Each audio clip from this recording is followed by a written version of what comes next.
Welcome to our channel. If you've inherited assets and are concerned about tax implications, follow these step-by-step instructions to understand and manage inheritance and estate taxes properly. Step 1. Understand that most beneficiaries don't pay federal inheritance tax. Only estates exceeding $13.61 million in 2024 owe federal estate taxes before distribution. Step 2. Check if your state has inheritance or estate taxes, as several states impose taxes at much lower thresholds than the federal exemption. Step 3. Determine the stepped-up basis for inherited assets.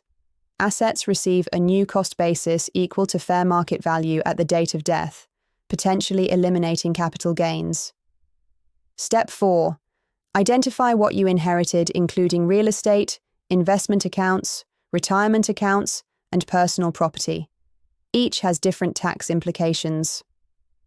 Step 5. Understand inherited retirement account rules.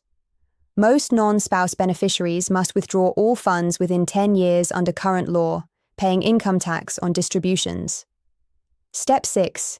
Handle inherited real estate carefully.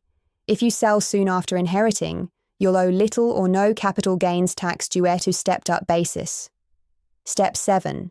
Be aware of generation skipping transfer taxes if you're a grandchild, or further remove descendant receiving large inheritances.